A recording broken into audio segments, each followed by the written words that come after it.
ইফতারের দোয়াটা কি ইফতারের আগে করব না পরে করব? ইফতারের দোয়া জানা আছে ভাই? কি দোয়া?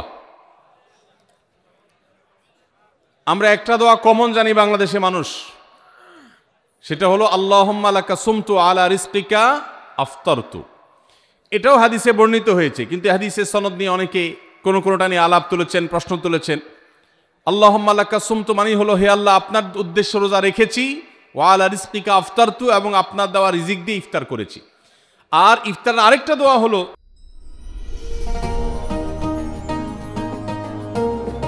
যাহাবাজ জামা ওয়াবতাল্লাতিল উরুক ওয়া সাবাতাল আজরু ইনশাআল্লাহ।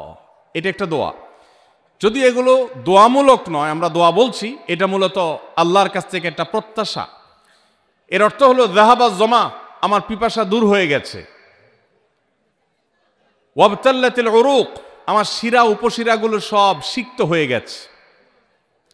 ওয়া সাবাতাল আজরু ইনশাআল্লাহ, এবং আল্লাহ চাহেন তো এই রোজার বিনিময় আমার সাব্যস্ত হয়ে গেছে আল্লাহর কাছে, এটা স্থির হয়ে গেছে। এটা হলো ইফতারের দোয়া। ইফতারের দোয়াটা কি ইফতারের আগে করব না পরে করব? ইফতারের দোয়াটা যারা ইফতারের আগে করার পক্ষে তারা হাত তোলেন। অল্প সংখ্যক মানুষ। আর বাকিরা সবাই কি পরের পক্ষে না মাঝখানের পক্ষেও আছেন লোক? সব পরের। মাশাআল্লাহ, সব সূক্ষ্ম মাসআলা দেখি গাবতলী মানুষ জানে, মাশাআল্লাহ, অনেক অগ্রসর দেখা যায়। আল্লাহ আমাদের সবাইকে দিনের জন্য কবুল এবং মঞ্জুর করুন, মাশাআল্লাহ। ভাইরা আমার, ইফতারের দোয়াটা ইফতারের পরে করতে হয়, যেটা বেশিরভাগ মানুষ জানে না, কিন্তু আমি অবাক হলাম যে এখানে বেশিরভাগ মানুষ আপনারা জানেন, মাশাআল্লাহ, নলেজেবল মানুষ, বোঝা গেছে। ইফতারের দোয়ার অর্থের দিকে তাকালেই তো বোঝা যায় এটা আগে না পরে। দোয়ার অর্থের মধ্যে তাকালে আমরা দেখতে পাচ্ছি যে আল্লাহ শিরা উপশিরা সিক্ত হয়ে গেছে, পিপাসা দূর হয়ে গেছে, এগুলো তো ইফতারের পরেই হয়।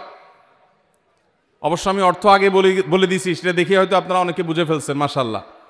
তো যাই হোক, ইফতারের শুরুতে বিসমিল্লাহ বলে ইফতার করব, আর শেষে এই দোয়া পড়ব। আল্লাহ আমাদেরকে আমলের তৌফিক দান করুন। 9 নম্বর হলো সাহরি এবং ইফতারে খেজুর খাওয়া। খেজুর দিয়ে সাহরি ইফতার করা। ইফতারে আপনি অন্য যা খান না খান, খেজুর দিয়ে খাবেন। নবী সাল্লাল্লাহু আলাইহি সাল্লাম আদা পাকা আদা খেজুর দিয়ে ইফতার করতেন, যেটাকে রোতাব বলা হয়। আর যদি সেটা না পাওয়া যেত, সাধারণ যে কোনো খেজুর, সেটাও না পাওয়া গেলে একটু পানি খেয়ে তারপর তিনি ইফতার করতেন। এমন একটা মাস রমজান মাস, সারা বছর কিন্তু আমরা নাস্তা করি। সারা বছর যেটা নাস্তা করি রমজানে সে নাস্তাই করি। পার্থক্য হলো সারা বছর নাস্তা করি সকালে, রমজানে নাস্তা করি সন্ধ্যায়। মানুষ দীর্ঘ সময় না খেয়ে থাকার পরে যে খাবার খায় সেটাকেই ব্রেকফাস্ট বলে, সেটাকেই নাস্তা বলে। আরবিতে যে ইফতার বলা হয়, এই ইফতার শব্দের অর্থ কিন্তু নাস্তা। ইফতার শব্দের অর্থ কি? নাস্তা। সারা বছর নাস্তা খেলে কোনো সওয়াব হবে, কিন্তু রমজান মাসে আপনি যদি সারাদিন উপবাস থাকার পর সন্ধ্যায় ব্রেকফাস্ট করেন, অর্থাৎ ইফতার করেন, তাহলে আল্লাহ তাআলা আপনাকে সুন্নাত পালন করার সওয়াব দিবেন। এই জন্য ভাই, ইফতার করা একটা সুন্নত। 7 নম্বর, ইফতার আবার তাড়াতাড়ি করা আরেকটা সুন্নত। এটা 7 নম্বর আমল, ইফতারটা একটু তাড়াতাড়ি করা। তাড়াতাড়ি করা মানে কি?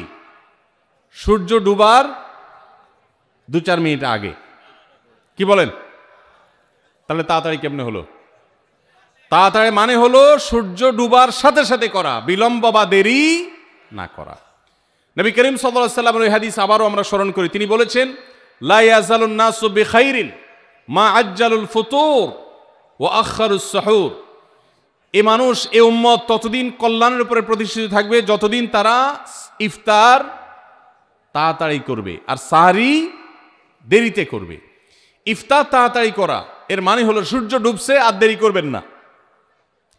শিয়ারা এবং ইহুদিরা, তাদের মধ্যে রোজা আছে, ফাস্টিং আছে, তারা সেই রোজায় ইফতার করে হলো চতুর্দিক অন্ধকার হয়ে যাওয়ার পর, সূর্য ডুবার পর ইফতার করে না। তো এই জন্য নবী সাল্লাল্লাহু আলাইহি সাল্লামের আদর্শ হলো তার বিপরীত, অর্থাৎ সূর্য ডুবার পর ইফতার করে ফেলা, অতিরিক্ত বিলম্ব না করা। আল্লাহ আমাদেরকে আমলের তৌফিক দান করুন।